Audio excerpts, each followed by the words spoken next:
Alright, we rolling? So we're rolling? Yep, Alright. rolling. Alright. We're rolling. So I guess, Brooks, you're the head of this Roundtable. Roundtown. Round town.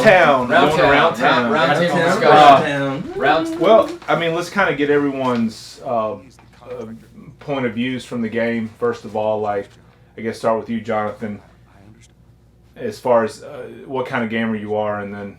Well, I mean, I usually only do first-person shooters, kind of.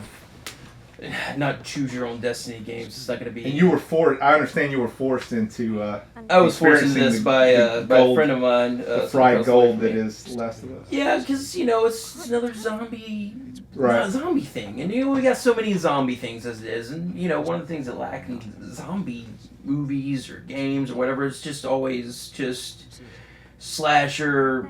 Oh my god, intense situation, and then hit again. And this game seemed to bring. Kind of like The Walking Dead did, it bring a little bit more human element to it. Not quite so flashy like Resident Evil, where you had just crazy outlandish monsters and the heroes were crazy and outlandish. It kind of took that to a whole new level. I usually don't like games that are, really tedious. I don't like to read things in games. I don't like to read side notes and footnotes. It just kind of irritates me. But at the same, this was possibly one of the best games I've ever played, ever. I was elected to lead, No. not to read. Mike, you had an interesting point of view we talked about before the podcast.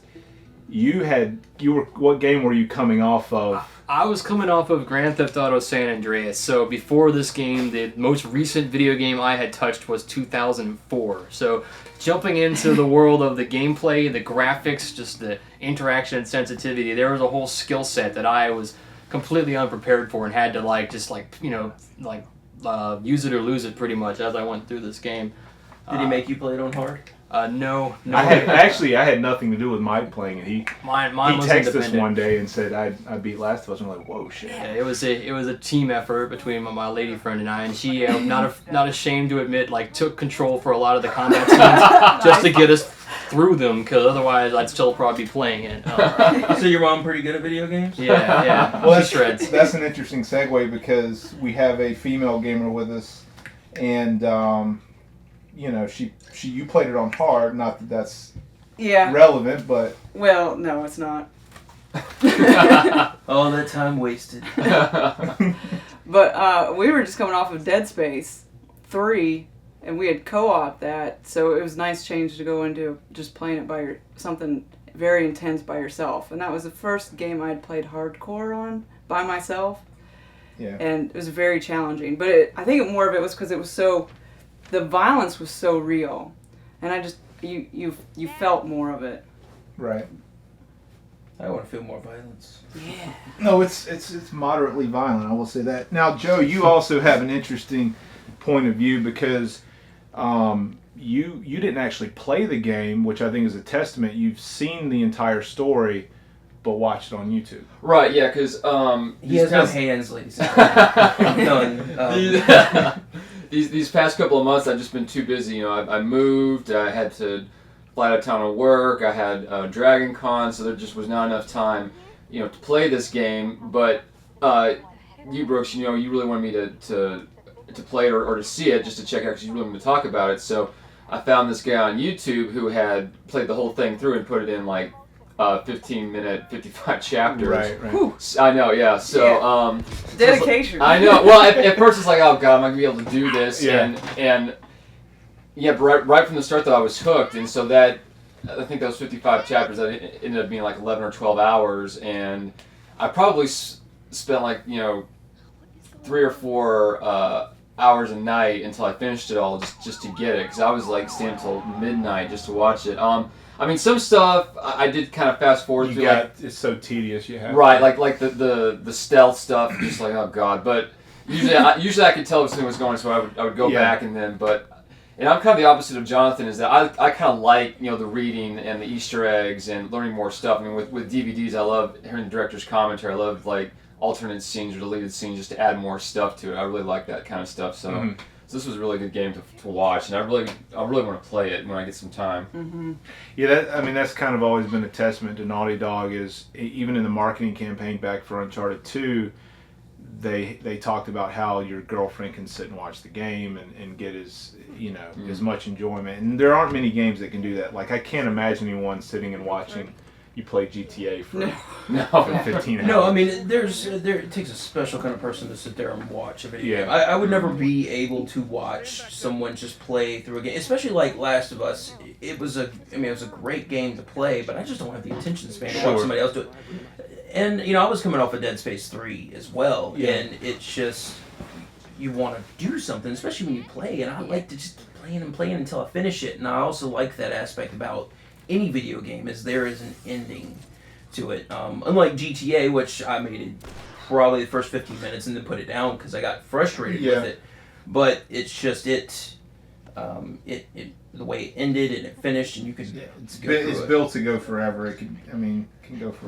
This story keeps you moving forward. Well, and that's the thing, because it wasn't so much watching a video game; it was watching like a mini series unfold. I mean, with GTA, like I could probably maybe watch like 10 or 15 minutes of somebody playing it because like, oh, this is fun. It's like, oh, you did that, and it's like, okay, I'm gonna go do something else. But with this, I mean, like I said, it was like a whole mini series, just watching the development of the characters. I mean, watching Joel from the beginning all the way to the end, Ellie maturing and enduring all this stuff. It was just that. I mean, that really grabbed my attention. Well, and I would like to see what you do, or I'd like to see what you did for BioShock, as in just compilating everything, condensing and being very so it's not 11 hours for the viewer. And I can't even visualize what that would look like. I just can't take the gameplay out of it and just realize it for what it is. And that's the thing too, is I know I have a lot of friends who are big movie fans that don't necessarily play games, and I hate for them to miss something that's this top of cream of the crop type of storytelling, even on a Hollywood or cable TV level. I mean, it's just as good as anything else, I think. Well, that's the evolution of gaming. We're taking something that used to be only a person could do it, and if you were able to do it, but there was no other, third-person value or second-person value as far as no one else would be able to watch it. Your mom would stick you in a room and you'd be playing video games for 3 hours. It wasn't a group thing where other people could watch it as well, and you're starting to see more and more of that. And you've got the option that games have an option that movies don't, and it's not passive. You can choose, like certainly in this game we were just watching one of the dialogue sequences that I made a choice to hit the triangle button, whereas someone else might not even go over there and look at it, and adds extra value to it. Whereas a TV show, you get everything on the surface, you know exactly what you're getting. So there's replay value in that you might not see in other media. Do you think this is obviously it's a sign that the video games are evolving as a whole to a whole different form of entertainment that folks who might not play would expect, but does anyone see this as the future of entertainment in general as we get closer to having sort of a 3D interactive approach towards films where the line between cinema and video game might start to blur? I think that's a good part because like a lot of fans of different genres, they'll write all this fan fiction, like I don't think Ginny and Harry should be together. I think it should be Hermione and Harry or all this stuff. So I think that'd be kind of an interesting take if you could choose okay, I want these two people to get together. I want this to happen, or I want that. I think eventually, like Mass Effect. Yeah, it's kind of already done. Or like a choose your own adventure kind of thing too. Well, they're doing that too now. I don't remember what the show's called, but they have a video game, and then the Defiance. Yeah, Defiance. Yeah, and they have a show that correlates. I don't know how well it's doing, but it's just, and if it fails, it's still one more step to taking that lead until someone does it really, really well. What was your guys' favorite weapon? Hatchet. Oh yeah, I almost didn't use that. I was like, at the first I didn't hit it. I didn't want to use it either. It was was it 4 hits? Yeah. And I was like, well, this isn't gonna do crap. And then go to this. So I'm like, okay, well I got this hatchet. Let me go ahead and see what it's done. You're gonna do, and I was like, him awesomely. I can kill 4 guys with this. I got a freaking crowbar. It gives me 6 hits. I might get to kill 3. One thing that I was disappointed in as far as weapons, not because I didn't like the weapon, was the machete. And I've played the game several times, and there's a very small window where you can actually use the machete as a melee weapon.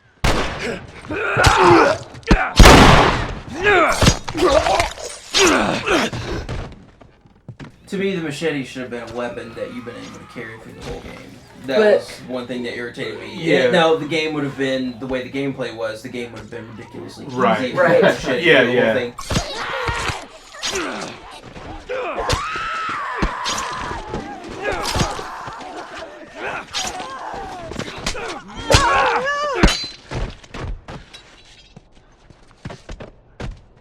But for me, I don't know. Probably the bow is my favorite weapon, just because the game requires you to go stealth so many times, and it's pretty efficient in that you can pick up your ammo again and use it. How about you? What was your favorite? Yeah, probably the hatchet. Once I got Once you use it, I know. I was like, you've got to pick up that hatchet and at least try it. I probably used the revolver the most because it had a pretty good range and didn't have a lot of recoil. Where is she? the assault rifle was good too. Yeah, for the So- 5 seconds. Yeah, towards the end. And the flamethrower. No, I actually did really like the flamethrower because Yeah. I used that more at the end. I know it's not really fair. It didn't quite work, but it actually worked as stealth. Because once Right. you flamed them, they were screaming, but Yeah, they didn't yeah. alert They didn't anybody alert, else. yeah. Cheater.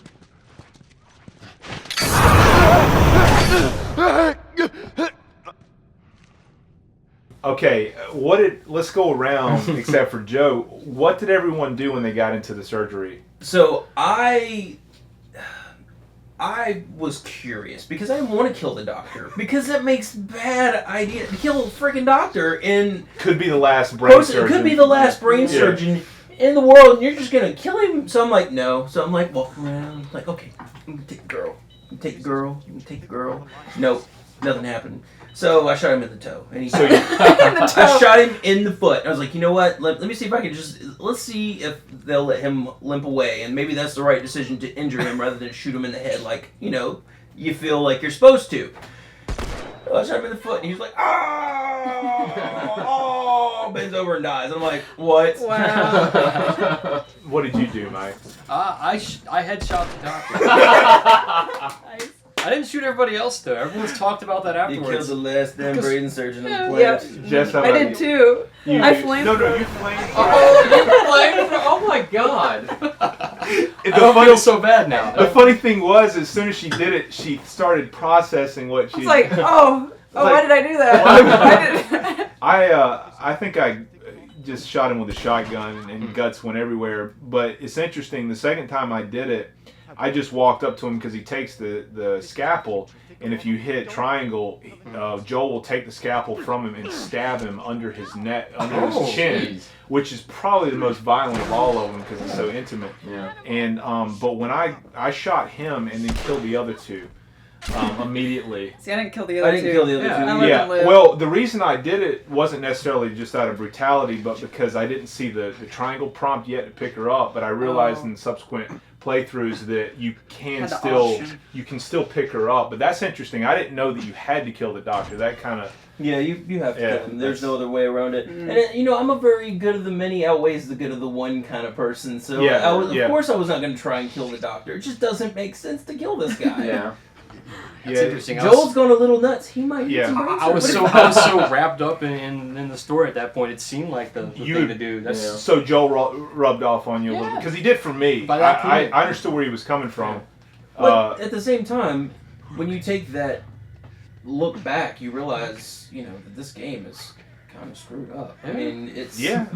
Joel. It was a smart decision to put her under the knife, but Well, it's screwed up from maybe where we are now with society, but I Our think in that perspective. world, that was totally acceptable means of taking care of this. I mean, he got attached to her, but at the same time, there's thousands of people. Well, I don't even remember how many people are left on the earth, but at the same time, I mean, there's just all that potential. It just wastes. right? Do you think that because you play the game through Joel for the most part, and it's very violent.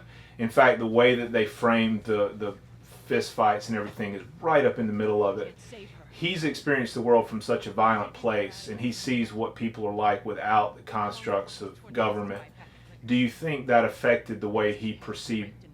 Like, in other words, he didn't think that society deserved a second chance because this is what happens when you take away government. Well, we deteriorate. I do, but at the same time, I think we, or when we were playing the game, I think.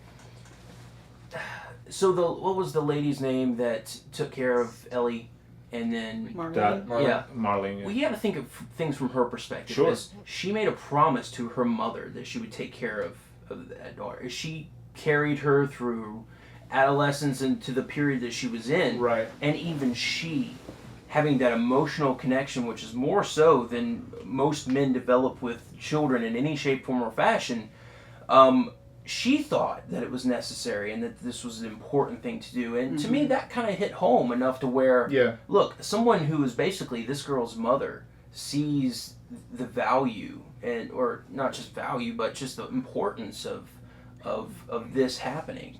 Do you think she should have had a choice? Should have had a choice. No, and I guess it's just I honestly think that what was happening was a good thing. I mean, she wasn't going to be any of the wiser of it. But to be a martyr, you have to be aware of what you're doing. Yeah. I mean, so she won't be a martyr. I mean, we don't have newspapers that are going to write it down anyway. But at the same time, it's just, it seems screwed up. And if the situation where I was the one with the superpower, I'd be like, oh no, I don't want to die. But it's just, but if, I guess in the grand scheme of things, not knowing to me would be better than knowing. Sure. Well, and Joel technically took her choice away when he lied to her at the end. She Anyways, might have wanted to. It seemed kind of like she was.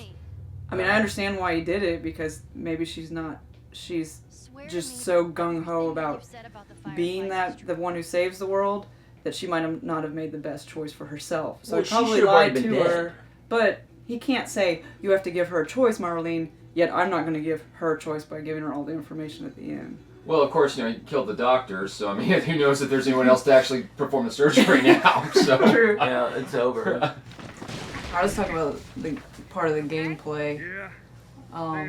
They did a really good job of making you feel like those enclosed, tight spaces where the spores were, where you would actually feel like you were holding your breath. Like whenever breathing. Whenever we would go down into the basement or anything, and then when you come out and the sun was shining. Or when you're like going underwater, it's just like, oh god. It's like, so murky. Yeah, it's like. Especially when you talk about the sewers being released. Yeah. We got to a point where we would only play it at night for those reasons, because you didn't want any outside light affecting how immersive and dark and damp the world was. Yeah, that needs to go out to all you LED TV owners. Turn your gamma down. Turn the gamma down. All right, you can't see because you're not supposed to. So there it is. Another thing too was, games get progressively harder as you go through it, and sometimes the same enemies somehow can take more damage and are somehow smarter. But in this case, the game got harder by you taking control of Ellie. Yeah. You felt that too in the controls. I don't know if y'all did, but I felt like I was, like when you moved that trash dump to get into one building. It was heavier. Joel was like, I'm just going to move it really quick. She's like, and then, stabbing a guy with Joel with a shiv is 2 seconds. With her, it's like repeated, brutal stabbing. And that's another testament to the storytelling, because it's not only in the written story, but also in the gameplay mechanics. You're seeing story elements make the game harder. It's very infused. They're very well put together. Well, that scene where you're with David and shooting everybody as they're coming in that room. That one's intense. Yeah. I mean, you got your classic zombie standoff, and you're just with this dude. You don't know who he is, and he's obviously holding his own. But man, you're in the thick of it.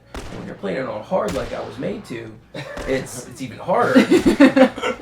Now you had a good story, like when the bloater came down. So I died so many times during that thing that I knew the bloater was coming down at a certain point, but I just was running out of bullets, and the bloater jumps down on the elevator. I had my sniper rifle in my hand, and I think it was 2 shots. I fired right at his head, and he dropped. And I was like, yes! Yes, he's done! And it was extraordinary. Like, I felt such a great sense of pride. That guy was a bastard. Could you have had that great sense of accomplishment on normal? No. No. You wouldn't have had to work You would that have just hard been like, to you would it. have just been like, oh, that was easy. No, but I would have finished a lot sooner, damn. You would have been in one. You've been done in 1 week. I as hate a dying over and over again. It just hurts my self-esteem. Yeah, speaking of the bloaters, that was the one thing the design I disliked. Everything else was, about the zombies were creepy and cool, but the bloaters just were... Seemed outlandish. They did. They seemed more human than the clickers because they were able to grab stuff from their body and but toss they it seemed at smart. you. And how did they get that fucking big? You would think Yeah. it And would that's have the thing too. de-evolved. Yeah. I just talked about how well they integrated story into gameplay, but that is one fault is they're supposed to be stage 4s. You're right. That's what happens after a long period of time as you get bigger and bigger. So you would think they'd get dumber because the further the clickers went along, the less they could see. They had to rely on sound. And then here he is he's just, lobbing Stuff at you. Where you could have, they could have had it where he would just explode Yeah. on you or just some other... Or like if you shot him, stuff would go flying or something. Like maybe so it goes flying, it flows out. Or if you hit him, and stuff flows out. But yeah, him throwing shit. Yeah. Were they not spores? Because you never got infected. I know. Yeah. That's the other thing. Yeah. First time it happened, I was freaking out. I It was like, looked where's the great. gas? The particle effect was great, but I was like, wait, why am I not infected? Yeah. Really. The other thing too, Jess mentioned she thought was really cool was when Ellie bites David, he becomes infected, and I hadn't really thought about that, but she was literally like Blade. She had the best of both worlds. He was a he was a vampire and could walk in the sunlight. Now, was he really infected, or was she just lying there? Because I wasn't sure about that. She's making an assumption. She's got the cordyceps. Yeah. Fungus. I think she might have. Or bacteria in her. At best, she was making an assumption. Well, if that is the case, then that totally throws my idea of her making more children out the window. Maybe they might be what she needs to do, though. Is Maybe that just doesn't say much for the drone that's going to impregnate her. She's just going to die. Well, or maybe, she bites somebody and she transfers, her mutant spore and they become a mutant or something. So, who knows? She'd be like a good vampire. There, I'm healed. Fight with David, but as far as going back to, just the difference in gameplay, after playing as Joel for so long, just the sense of powerlessness kind of crept in. And, the lack of music and the ambiance and just, the ferocity with which he was coming at you. It was a very intense scene. Yeah. And another thing too, with Mario, you've got Mario kind of laid the groundwork for this. Is your ultimate goal is to save the princess. Mm-hmm. And the game's setting that up in that sequence that Joel's going to come and kick everyone's ass, right? Because we start intercutting between playing the two characters. Right. And so she's knocked out, and we're like, all right, Joel's going to come in now. We're going to switch back. Right? And then we switch back one last time, and she takes that machete, and it sounds like she was cutting into a cantaloupe.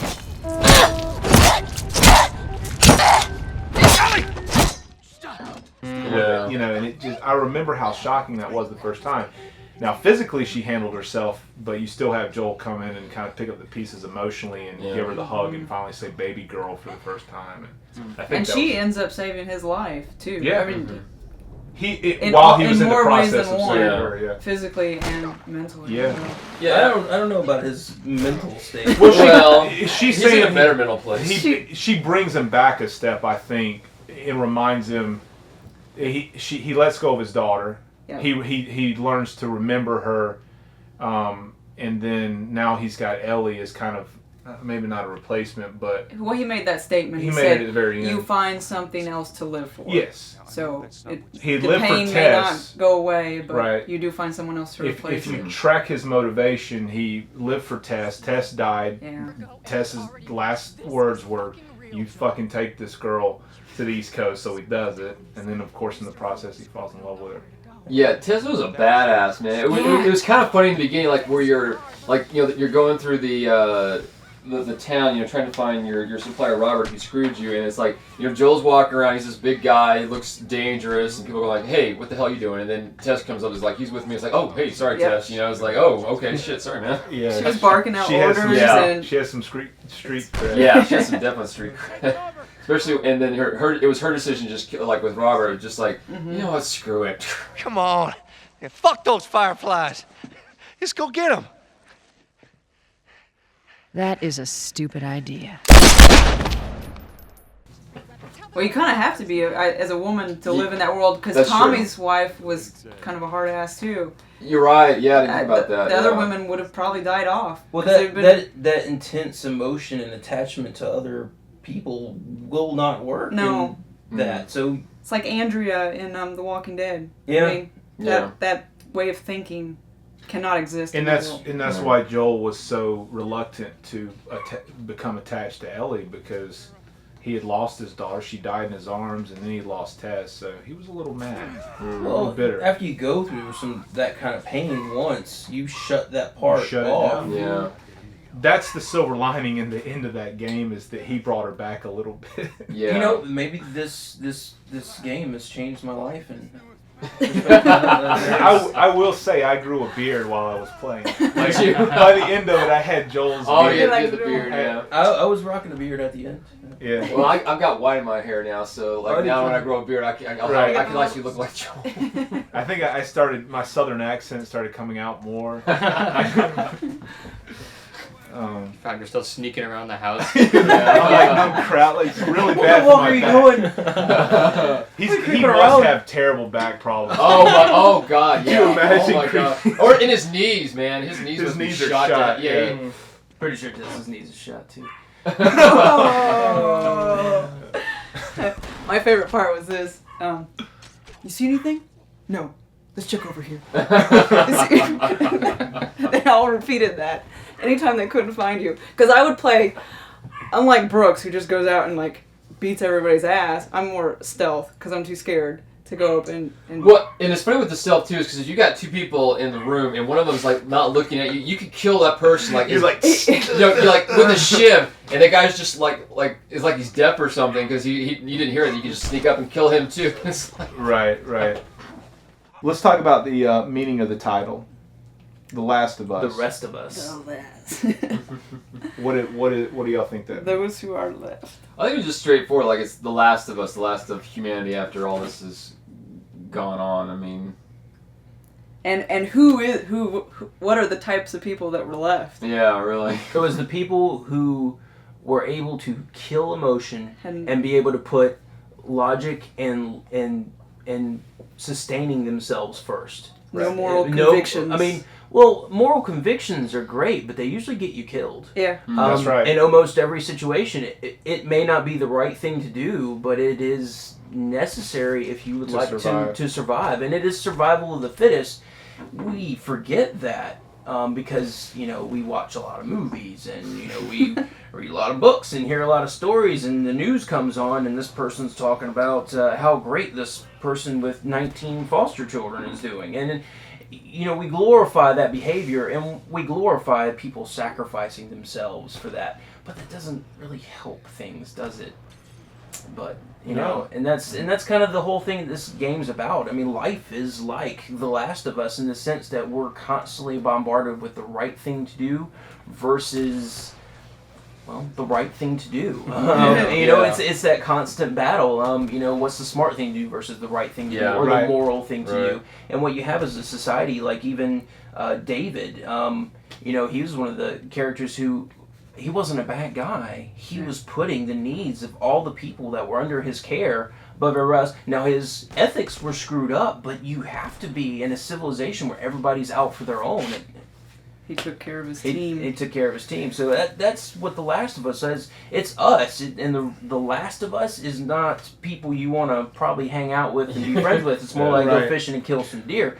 But they're alive. What's interesting is Tommy, even though he, they had that moment at the dam where he says, we survived because of the things we did, like ambushing people like they did in Pittsburgh. but yet Tommy still came out with a bright perspective and trying to be, he was strong. trying to create a world that was at least somewhat of what they had experienced prior to whatever. Trying to rebuild society, organization and civilization. Yeah. Which is all, a lot of people have talked about Tommy being their favorite character. And well, those ideas of, charity and that thing. The charity only exists when one of the parties has more, or more than the other, or more than enough, a surplus.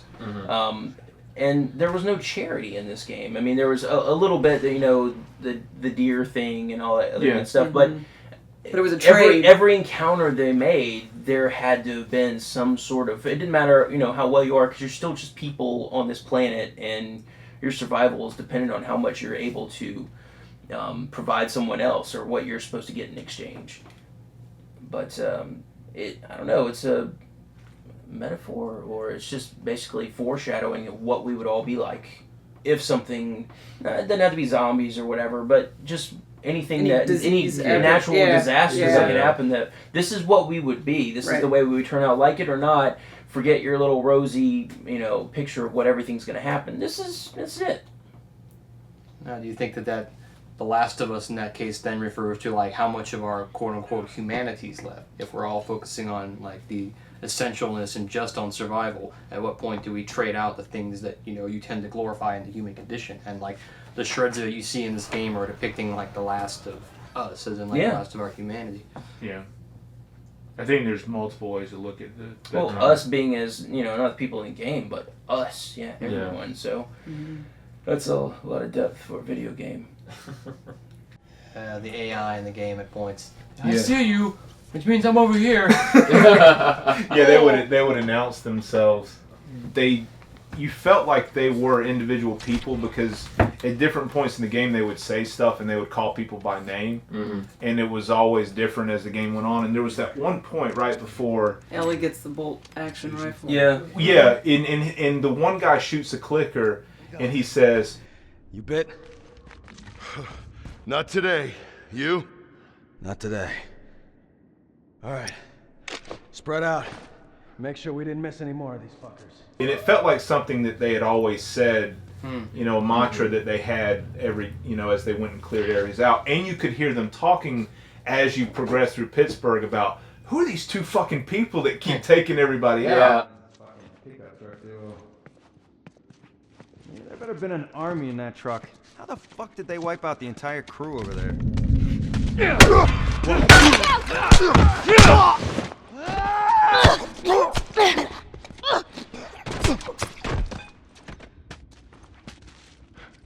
Yeah, that was they become like this, like the dreaded. Yeah, they were your characters were now like the fucking Grim Reaper, like walking around. Yeah, and that's how they. And that's like, why David. Man, they killed Billy. He was a good guy. Billy. I would have been. They're all dead. They're all fucking dead. The hell's he yapping about? Take a breath. Who's dead? The whole crew. The 76 lookout guy. Some fucking tourist killed him. Kill all of them. Shit. Have you talked to the boss? Yeah. He wants everyone to hold their ground. Watch the gate. All right, you heard him. Search the area. Do not let anybody through. Never has a bottle been so powerful in a video game. Yeah.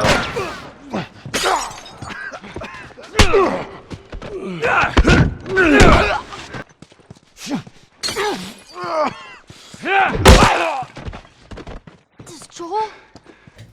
What did you guys think about the soundtrack? Great. Oh, man. Loved it. Yeah. It's so simple Yeah. and effective. At times it felt like Hans Zimmer's Dark Knight with those strings. And just ramp up the intensity. But it was more subtle. It was more subtle, Yeah. It still had the zombie sound scheme though, to a certain extent. That string instrument piercing. It's actually very similar to the opening sequence in Walking Dead. The opening, the intro song. It's like a sour sound. Yeah, sour. Fireflies have claimed responsibility for both attacks. Their public charter calls for the return of all branches of government. Demonstrations broke out following the execution of 6 more alleged Fireflies. You can still rise with us. Remember, when you're lost in the darkness, Look for the light. Believe in the fireflies.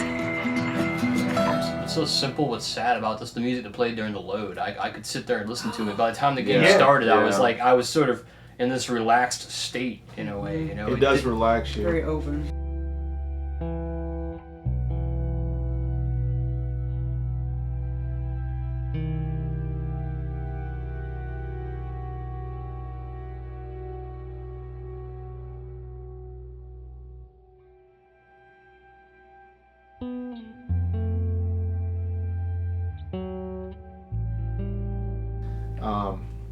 Let's talk about we kind of talked about it a little bit, but the acting,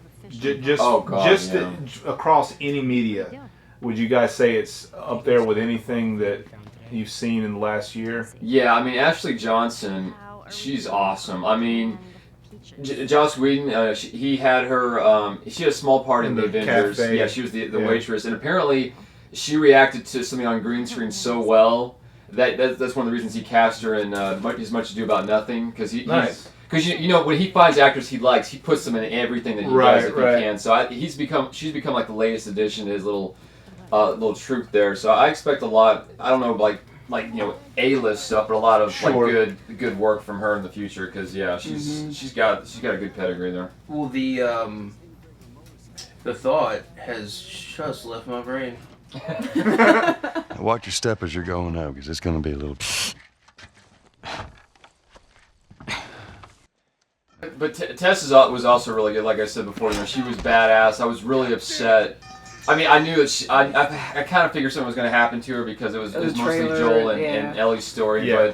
But I just loved her. She was take charge. She was kick ass. You know, she was her own hero. So I mean, and I swear that woman's voice sounded familiar. I'll have to look it up later. But you know, it was just really her character was great.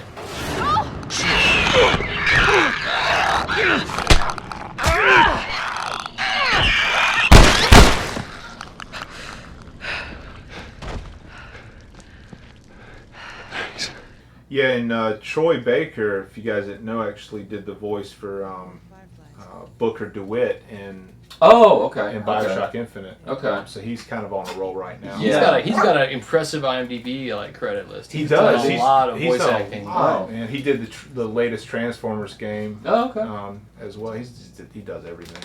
Well, as far as, you know, we played, we played Infinite, and then we played Dead Space, and then we played that. I mean, this game wasn't the mind fuck that Bioshock Infinite was. Yeah. At the end, I was like, oh my god, I love my daughter a lot. Maybe too much. It was not quite that. It was a totally different travesty.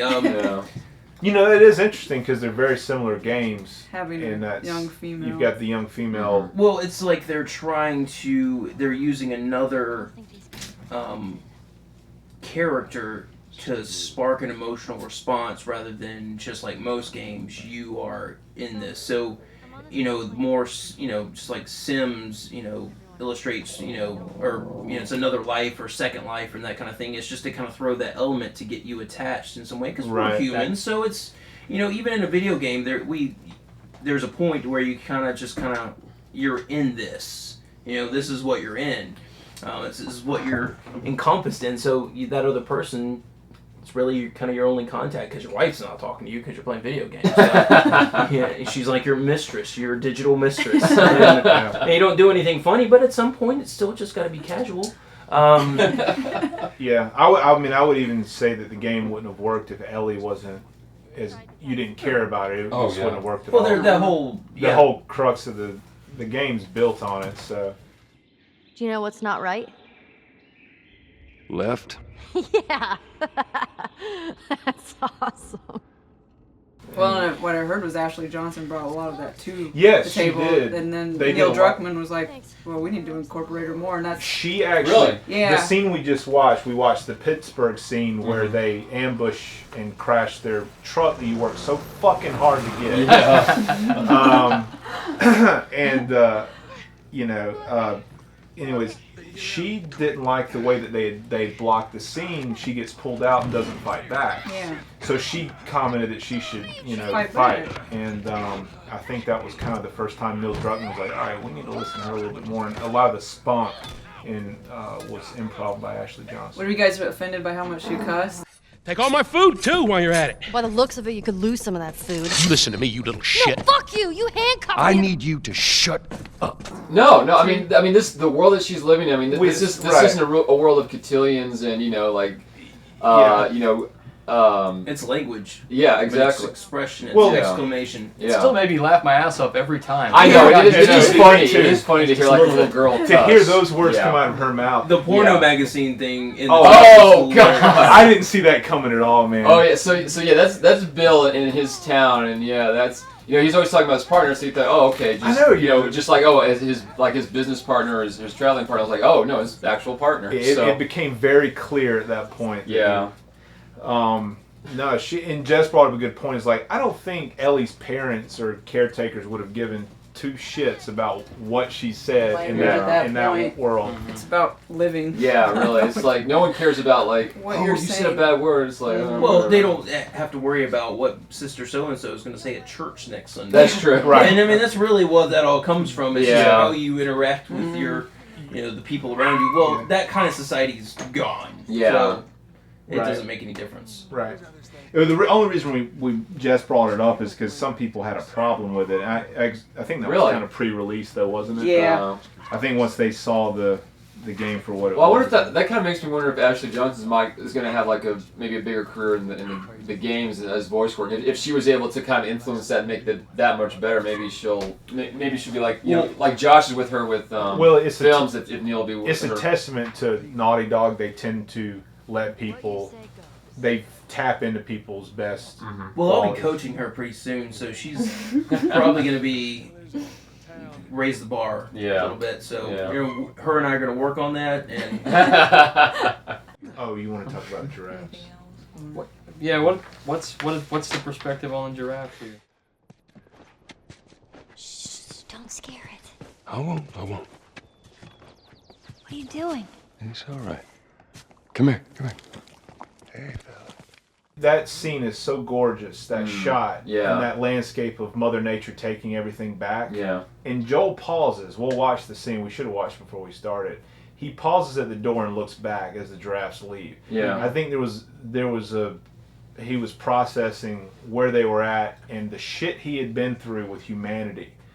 That he liked what he saw in that image and was like, you know what, this is a better world than us fucking beating the shit out of each other to survive because we won't be willing to be more civil about it. Yeah. I mean, there was such an elegance to the way those giraffes moved, the way the scene was rendered. I just don't feel like it was a pointless scene of beauty to show off how good the engine looked. I thought it was showing us where Joel's head was at. It's also another way of saying The Last of Us. Maybe we should just die off. Maybe it should be it's The almost Last like of Us. Maybe Mother Nature's saying that we should. Yeah. That was the way I interpreted it. I may be wrong, but that's interesting. I saw that entire scene pretty much from Ellie's perspective, and I never switched to Joel, even though he was clearly. Well, Joel's looking at it from. I think he was, watching Ellie and her reaction, and also how his daughter would have been if we had seen that. But it's at that one point, it's beauty where there has been nothing but shit. Yeah. And so it's just that freeze frame. You going through some crap and you see a sunset and you just take a moment and you just kind of reflect, and that's true. Everything kind of becomes clear as far as whatever you've sold yourself, whatever you've told yourself is. The way it's going to be. But see, I think what I'm saying is just a continuation of where you started. He stops to take a moment to look at the beauty. Now, wait a minute.